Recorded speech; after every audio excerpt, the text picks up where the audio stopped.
തിരുവനന്തപുരം വെഞ്ഞാറമൂട്ടിൽ യുവതിയെ ടെറസിൽ തൂങ്ങി മരിച്ച നിലയിൽ കണ്ടെത്തി. വെഞ്ഞാറമൂട് മുക്കന്നൂർ സ്വദേശി പ്രവീണയാണ് മരിച്ചത്. പ്രവീണയെ ചിലർ ശല്യപ്പെടുത്തിയിരുന്നതായി കുടുംബം പോലീസിൽ പരാതി നൽകിയിരുന്നു. മകൾക്കെതിരെ വ്യാജ പ്രചാരണങ്ങൾ ഉണ്ടായിരുന്നുവെന്നും മകൾ മാനസികമായി തളർന്ന നിലയിലായിരുന്നുവെന്നും പിതാവ് വിക്രമൻ പറഞ്ഞു. കൊച്ചിന് മാനസികമായിട്ട് കൊച്ചു തകർന്നുപോയി. അങ്ങനെ എൻ്റെ മോൻ പറഞ്ഞ് ഇന്നത്തെ പെൺപിള്ളേർ തകരാറില്ല, നല്ല ചുണയുള്ള പെൺപിള്ളേരാണ്, നീ ധൈര്യമായിട്ടില്ല മക്കളെ എന്ന് പറഞ്ഞാൽ അവൻ നല്ല രീതിയിൽ കെയർ ചെയ്ത്. എന്നിട്ട് ലാസ്റ്റ് പറഞ്ഞ് ഇപ്പോഴത്തെ പിള്ളേരെന്ന് പറഞ്ഞാൽ മറുപടി കൊടുക്കും, നീ മറുപടി കൊടുക്കണം, ആരെന്ത് പറഞ്ഞാലും മറുപടി കൊടുക്കണം. നിനക്ക് ആദ്യമിപ്പോൾ നാണം കെട്ടെന്ന് പറഞ്ഞാൽ നിനക്കില്ല, അമ്മക്കില്ല നാണക്കേടില്ല എന്ന് പറഞ്ഞ് നീ ഇറങ്ങി നടക്കണം, ഇരിക്കരുത് എന്നൊക്കെ പറഞ്ഞ് അവൻ എപ്പോഴും ക്ലാസ് കൊടുക്കുമായിരുന്നു. അപ്പോൾ ഇതിനിടയ്ക്ക് മെനിങ്ങാന്ന് ഇന്നലെ വണ്ടി ഇടിച്ച്. ഈ അപകടവും നിങ്ങൾക്ക് സംശയമുണ്ടോ? മനഃപൂർവ്വം സംശയമുണ്ട്. ഇത് അവിടെ ഉള്ളവർ പറയണത് ഇത് മനഃപൂർവ്വം ചെയ്തതെന്നാണ് പറയുന്നത്. കാരണം അവൻ ഇങ്ങനെ വന്ന് കയറിയിട്ട് ചവിട്ടെ ആണ്ടിൽ പിടി തള്ള എന്തോ ചെയ്ത് കൊച്ചു മറിഞ്ഞ് വീഴുന്നു. കാര്യം വേറെ വണ്ടിയില്ല, വലിയ റോഡാണ്, ഇപ്പോൾ രണ്ടെണ്ണമല്ലേ ഉള്ളൂ. അപ്പോൾ എവൾ സൈഡ് വാരം പോയത് ആ കടക്കാർ കണ്ടുകൊണ്ടെങ്കിൽ പയ്യാണ് വന്നത്, സൈഡിൽ തന്നെ ഉരഞ്ഞ് വണ്ടി ഇറങ്ങി അങ്ങ് പോയി, സൈഡ് അത്രയും പോയി. ജീവിക്കണോ, ഇനി ജീവിച്ചിട്ട് കഥയില്ലെന്നുള്ള ചിന്ത മനസ്സിൽ കൊച്ചിനെ വന്നുപോയി. അല്ലെങ്കിൽ അവളങ്ങനെ ചെയ്യൂല. MG പ്രതീഷുണ്ട് കൂടുതൽ വിവരങ്ങളുമായി. പ്രതീഷ്, ഈ പിതാവിന്റെ വാക്കുകളിൽ നിന്ന് നമുക്ക് വ്യക്തമാണ് ഇപ്പോൾ പറയുന്നത് പോലെ പ്രവീണയെ ശല്യം ചെയ്തു, അല്ലെങ്കിൽ ശല്യം ചെയ്തവരെ കേന്ദ്രീകരിച്ചാണ് ഇപ്പോൾ പോലീസ് അന്വേഷണം നടക്കുന്നത്. പോലീസിന് ഇതിനകം തന്നെ ഈ മരണവുമായി ബന്ധപ്പെട്ട എന്തെങ്കിലും വിവരങ്ങൾ ലഭിച്ചിട്ടുണ്ടോ പ്രതീഷ്?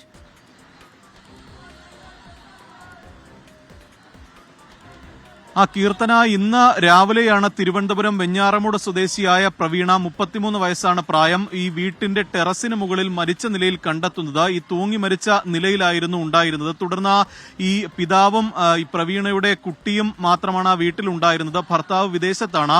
ഈ ആദ്യം പിതാവാണ് ഈ തൂങ്ങി മരിച്ച നിലയിൽ കണ്ടിരുന്നത്. തുടർന്ന് മെഡിക്കൽ കോളേജ് ആശുപത്രിയിൽ എത്തിച്ചെങ്കിലും മരണം സ്ഥിരീകരിക്കുകയായിരുന്നു. ഈ മരണത്തിലാണ് കുടുംബം ചില ആരോപണങ്ങൾ ഉന്നയിക്കുന്നത്. കാരണം ഈ മരിച്ച പ്രവീണയ്ക്കെതിരെ ചില പ്രചരണങ്ങൾ കുടുംബത്തിലും നാട്ടിലും പലരും നടത്തിയിരുന്നു എന്നതാണ് പിതാവിന്റെ ആരോപണം. ഇതുമായി ബന്ധപ്പെട്ട് കഴിഞ്ഞ കുറെ നാളുകളായി മാനസികമായി പ്രവീണ സങ്കടത്തിലായിരുന്നു. സമൂഹത്തിൽ ഒരു സ്ത്രീക്ക് അവമതിപ്പുണ്ടാക്കുന്ന തരത്തിലുള്ള പ്രചരണങ്ങൾ നടത്തിയെന്നതാണ് കുടുംബം പറയുന്ന കാര്യം. ഈ മരണത്തിന് മുമ്പ്, ഒരാഴ്ച മുമ്പ് വെഞ്ഞാറമൂട് പോലീസിൽ പ്രവീണ ഒരു പരാതി നൽകിയിരുന്നു. ആ പരാതിയിൽ 2 പേർക്കെതിരെയാണ് ഈ പരാതി നൽകിയിരുന്നത്. അതാ ഈ ചിലർ ബോധപൂർവം ചില പ്രചരണങ്ങൾ തനിക്കെതിരെ അഴിച്ചുവിടുന്നു. മറ്റൊന്ന്, ഈ മൊബൈലിൽ ചില അശ്ലീല ചുവയോടെയുള്ള സന്ദേശങ്ങൾ അയക്കുകയും ഈ പുറത്ത് ഇറങ്ങുമ്പോഴൊക്കെ തന്നെ അത്തരത്തിൽ ആ അശ്ലീല ചുവയോടെയും ഒക്കെ തന്നെ സംസാരിക്കുകയും നോക്കുകയും ചെയ്യുമായിരുന്നു എന്നത് ഉൾപ്പെടെയുള്ള ഒരു പരാതിയാണ് പോലീസിൽ പ്രവീണ നൽകിയിരുന്നത്. ഈ പരാതി നൽകി ഒരാഴ്ച പിന്നിടുമ്പോഴാണ്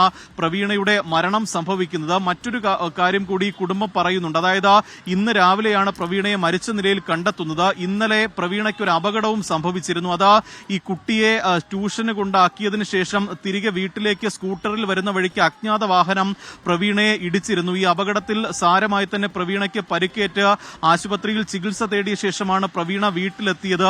പക്ഷേ വീട്ടിലെത്തി ഇന്ന് രാവിലെ പ്രവീണ ആത്മഹത്യ ചെയ്യുകയായിരുന്നു. അതുകൊണ്ട് തന്നെ ഇതൊക്കെ തന്നെ വലിയ ദുരൂഹതയുണ്ടാക്കുന്നു എന്നതാണ് കുടുംബം പറയുന്ന കാര്യം. അതുകൊണ്ട് തന്നെ ഇതിൽ ശക്തമായൊരു അന്വേഷണം പോലീസിന്റെ ഭാഗത്തു നിന്ന് ഉണ്ടാകണം. ഇത്തരത്തിൽ മകൾക്കെതിരെ വ്യാജ പ്രചരണങ്ങളും അവമതിപ്പുണ്ടാക്കിയ തരത്തിൽ പല പ്രചരണങ്ങളും നടത്തിയവരുണ്ട്. അവർക്കെതിരെ നടപടി സ്വീകരിക്കണമെന്നതാണ് കുടുംബത്തിന്റെ ആവശ്യം. ഇതിനോടകം തന്നെ പോലീസ് ഇതിൽ നടപടികൾ സ്വീകരിച്ചിട്ടുണ്ട്. ഈ പ്രവീണയുടെ സഹോദരനിൽ നിന്ന് വിശദമായി മൊഴി രേഖപ്പെടുത്തിയിട്ടുണ്ട്. തുടർ നടപടി എത്രയും വേഗം സ്വീകരിക്കുമെന്നതാണ് വെഞ്ഞാറമൂട് പോലീസ് അറിയിക്കുന്നത്.